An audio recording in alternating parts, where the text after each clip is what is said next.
تفتكروا الهروب من الظل بيخليك تشوف النور ولا ممكن يرميك في ضلمة ما تخرجش منها تاني؟ زي حالة الساحر البرازيلي نيمار. طب هل الجسم ممكن يخون صاحبه لمجرد انه غير لون القميص زي حالة هازارد؟ ليه الكرة الذهبية ما حمتش صاحبها من انه يتحول للاعب دكة زي كاكا؟ الأسئلة اللي فاتت دي وغيرها كتير هنجاوب عليها النهاردة في حلقتنا اللي بتتكلم عن 5 انتقالات دمرت أصحابها، ويلا بينا نعرفهم واحد واحد. نيمار، ويا الله على نيمار وجمال كورة نيمار.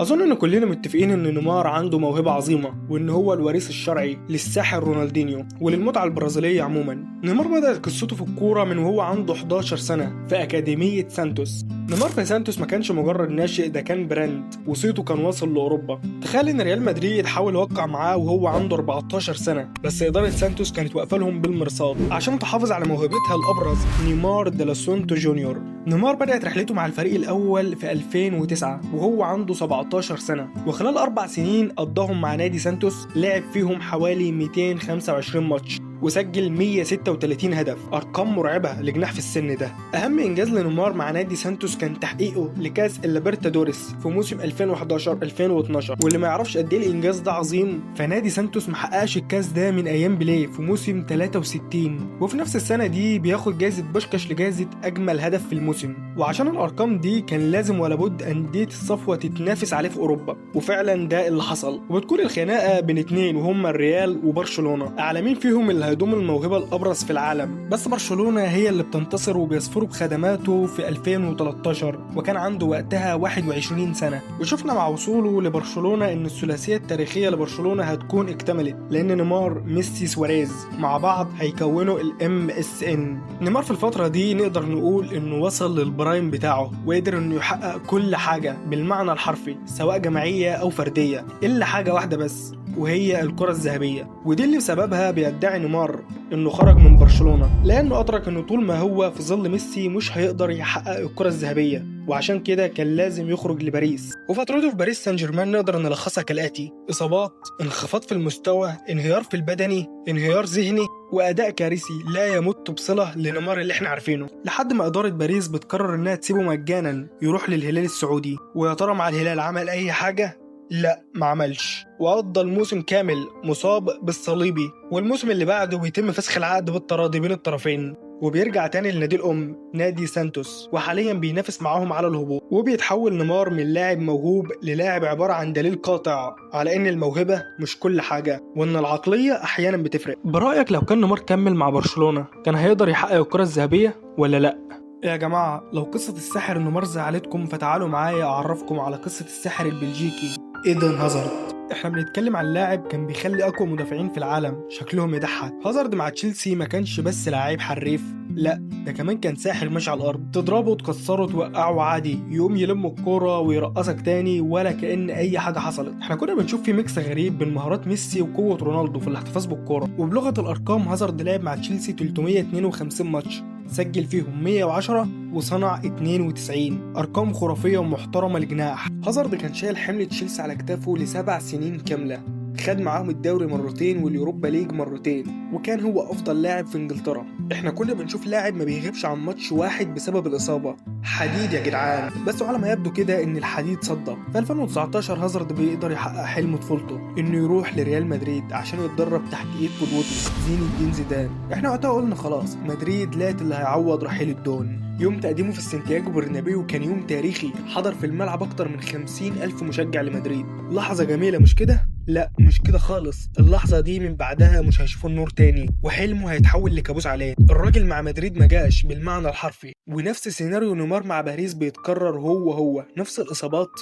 والانهيار البدني والذهني، وفجأة هازارد بينسى أساسيات الكورة. هازارد في ال4 سنين مع مدريد سجل 7 أهداف بس، تخيل الفرق بينهم وبين أرقامه في تشيلسي. ومع كل الصدمات دي هازارد بينهيها بالصدمة الحقيقية في أكتوبر 2023. هازارد بيعلن اعتزاله في واظن كفايه صحرا لحد كده، ويلا بينا على قصه الجوهره البرازيليه ريكالدو كاكا. كاكا هو حاله خاصه جدا لانه بيكون اخر لاعب ياخد الكره الذهبيه قبل احتلالها من ميسي ورونالدو. قبل الاتنين دول كان في امير برازيلي بيحكم الكره لوحده. كاكا في الميلان كان عباره عن غزاله بتجري في الملعب، سرعه وقوه وتسديدات الحارس ما يقدرش يصدها. احنا بنتكلم عن اللاعب اللي خلى مانشستر يونايتد والسير أليكس فيرجسون يضربوا كف على كف في 2007 لما دمر دفاعهم لوحده الهدف الأيقوني. وقبل ما احكي لكم عن انتقاله لمدريد لازم نفهم ان كاكا بالنسبة للميلان ما كانش مجرد لاعب، ده كان أيقونة. وهنا لازم نقف وقفة عشان اعرفكم ان كاكا ما كانش عايز يسيب الميلان. تخيلوا انه في 2009 مانشستر سيتي عرض مبلغ خيالي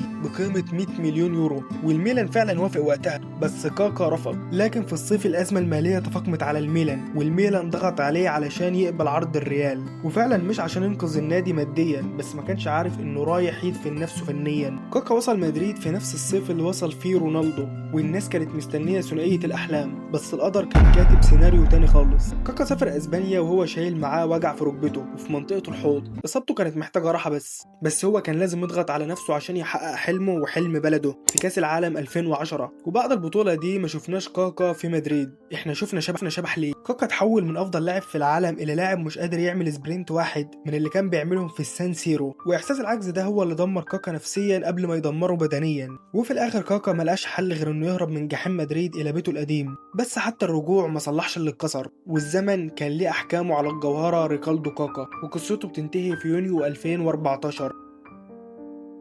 ونودع الجوهرة ونرجع تاني للصحراء، والمرة دي الساحر هو كوتينيو. ولو انت لسه صغير ومتعرفش مين هو كوتينيو فانا في الفيديو ده ناوي اعرفك مين هو كوتينيو. كوتينيو قبل ما يروح برشلونة كان هو الكل في الانفيلد. احنا بنتكلم عن لاعب كانت الكرة في رجليه عبارة عن مغناطيس، تسديراته من بره ال 18 كانت ماركة مسجلة باسمه، جمهور الليفر كان بيغني له ليل ونهار، وكان هو القطعة اللي يورجن كلوب بيبني عليها مشروعه بالكامل. وبعد كل الكلام الجميل اللي انا قلته لكم ده جت اللحظة اللي قلبت كل الموازين. كوتينيو قرر ان مرحلة ليفربول انتهت وانه لازم يبدأ مرحلة جديدة، والمرحلة الجديدة دي بتكون في برشلونة. كوتينيو وهو بيمضي على عقد كان مفكر ان دي خطوة لقدام، ما كانش يعرف انه كتب نهايته بايده. كوتينيو وصل برشلونة ولقى نفسه تايه، لا هو عارف يبقى انيستا ولا عارف يسرق الاضواء من ميسي. احنا بدأنا نشوف لاعب مهزوز، خايف يشوط خايف يرقص، لدرجة ان جمهور برشلونة اللي كان مبسوط بالتعاقد معاه بدأ يصفر عليه في الكامب نو. ولو في جملة تقدر تلخص حال كوتينيو في اللحظة دي هتكون من ملك في الانفيلد الى منبوذ في الكامب نو. وصلنا دلوقتي للاعب الخامس واللي يمكن يكون هو الأقل شهرة بالنسبة للجيل الجديد، أو مش الكل بيجيب في سيرته زي نيمار أو هازارد، بس اسمحوا لي هنا أتكلم بصفتي أرسنالاوي قديم. أنا هكون صريح معاكم، يوم ما سانشيز فشل مع اليونايتد أنا كنت شمتان شماتة مش طبيعية، وده حقي كمشجع لأرسنال. شفت النجم الأول بتاعي للفريق بيمشي للغريم، بس لما نهدى شوية ونبصلها بنظرة حيادية فأنا هكون زعلان إن لاعب موهوب زي موهبة سانشيز نهايته كانت بالطريقة المحزنة دي. سانشيز قعد مع أرسنال 4 سنين من موسم 2014 لموسم 2018، في خلالهم سجل 80 هدف وصنع 45. وأنا مش عايز الأرقام تخدعك، سانشيز كان بيلعب مع سكواد من أسوأ ما يكون، تقريبا ده أسوأ سكواد مر في تاريخ أرسنال. سانشيز نقدر نقول عليه إن هو كان أهم لاعب في منظومة أرسنال، بس فجأة سانشيز في يناير 2018 بيقرر إنه يسيب كل ده ويروح لمانشستر يونايتد. وطبعا كلنا فاكرين فيديو تقديمه المستفز وهو بيعزف على البيانو، بس اللي كتير ما يعرفوش عن التقديم ده ان هو ما كانش موجه لاستفزاز جمهور ارسنال، بالعكس كان موجه لجمهور مانشستر سيتي اللي كانوا هيموتوا نفسهم ويتعاقدوا معاه، واليونايتد هو اللي خطفوا منهم، عشان كده كان بيحاول يستفزهم. وسانشيز مع اليونايتد بياخد الرقم 7، رقم الاساطير بيكهام ورونالدو وغيرهم كتير، وتقريبا كده لعنة الرقم 7 اثرت عليه لانه تحول من لاعب بيسجل 24 هدف في الموسم للاعب بيسجل 3 اهداف بس في موسم كامل مع اليونايتد. وسانشيز بيعترف بنفسه بعد كده انه في اول يوم ليه في الاولد ترافورد طلب من الوكيل بتاعه ان هو يحاول يرجعه تاني لارسنال، بس للاسف اللي اتكسر ما بيتصلحش ابدا، ومسيرة سانشيز بتموت في اليونايتد، وحتى لما حاول يحييها تاني فشل برضه. وبكده نكون النهارده شفنا 5 قصص مختلفة بس النهاية بتاعتهم واحدة وهي الندم، واكون انا جاوبتكم على الاسئلة اللي انا سألتها لكم في اول الحلقة، وعرفنا ان الكورة مش بس مهارة، الكورة راحة ونفسية ومكان يقدرك.